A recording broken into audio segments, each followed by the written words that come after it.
சற்று முன் கிடைக்கப்பெற்ற மிக மிக முக்கியமான செய்தி ஒன்று வெளியாகியுள்ளது.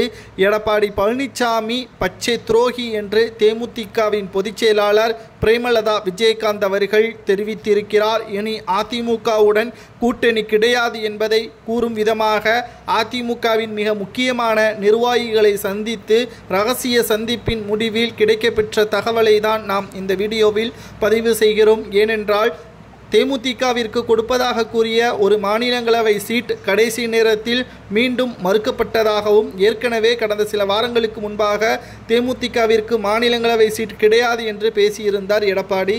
அதற்கு பிறகு கட்சிக்குள் நடப்பதை நாங்கள் எப்படி அதிகாரப்பூர்வமாக வெளியிடுவதற்கு முன்பாக நீங்கள் வெளியிட்டீர்கள் என்று எடப்பாடி பிரேமலதா விஜயகாந்த் அவர்களை சமாதானமும் செய்தார். ஆனால் இப்பொழுது அதிமுகவின் செய்தி தொடர்பாளர் சுரேஷ் அவர்களிடம் கேட்டபொழுது விஜயகாந்த் அவர்களது மனைவி பிரேமலதா விஜயகாந்த் அவர்கள் கடும் கோபத்தில் இருக்கிறார்கள். எடப்பாடியின் பேச்சை சரியில்லை. அதிமுகவின் பொதுச் செயலாளர் பதவியிற்கு எடப்பாடி தகுதியில்லாதவர். கூட்டணி கட்சிக்கு வாக்களித்துவிட்டு அதை அப்படியே அந்தர்பல்ட்டி அடிப்பது சரியா என்பதையும் தற்பொழுது தேமுதிகவின் பொதுச் செயலாளர் பிரேமலதா விஜயகாந்த் அவர்கள் கூறியுள்ளார். மக்களவை கூட்டணியின் பொழுதே ஒரு மாநிலங்களவை சீட்டை நாங்கள் கொடுக்கிறோம் என்று வாக்குறுதி கொடுத்துவிட்டு இப்பொழுது கூட்டணியின் முடிவுக்கு பிறகு சட்டசபை தேர்தலை எதிர்கொள்ளக்கூடிய இந்த வேளையில் நாங்கள் பாஜகவுடன் கூட்டணி வைக்கப் போகிறோம், உங்களது ஆதரவு தேவையில்லை என்பதற்கேற்ப ஒரு மாநிலங்களவை சீட்டை கொடுக்க முடியாது என்று பேசியுள்ளார் எடப்பாடி பழனிசாமி அவர்கள். இது மிகப்பெரிய ஒரு அதிருப்தியே தேமுதிகவின் தொண்டர்களுக்கும் தேமுதிகவின் பொதுச் செயலாளர் பிரேமலதா விஜயகாந்த் அவர்களுக்கும் ஏற்பட்டுள்ளது.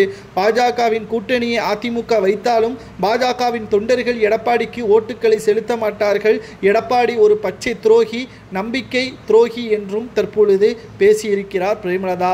ஒரு கட்சிக்கு தேவை நம்பிக்கைதான். அந்த நம்பிக்கை எடப்பாடியிடம் கிடையாது.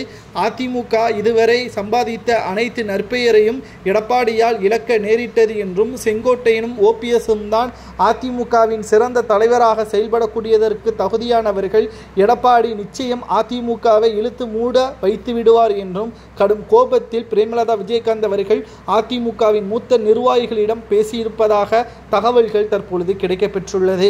இன்னும் 12 மாதங்கள் தான் இருக்கிறது சட்டசபை தேர்தலுக்கு. அதற்கு முன்பாக அதிமுக தேமுதிக கூட்டணி அதிகாரப்பூர்வமாக வெளியேற்றப்படும். பாஜகவுடன் கூட்டணி வைத்தாலும் எடப்பாடி பழனிசாமி தலைமை வகிக்க மாட்டார்.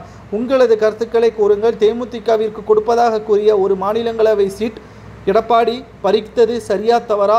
விஜயகாந்த் அவர்களது மகன் விஜய் பிரபாகரன் அவர்கள் மாநிலங்களவை எம்பியாக மாறுவார் என்று பெரிதளவில் நம்பிக்கை வைத்திருந்த பிரேமலதா அவர்களுக்கு ஏமாற்றமே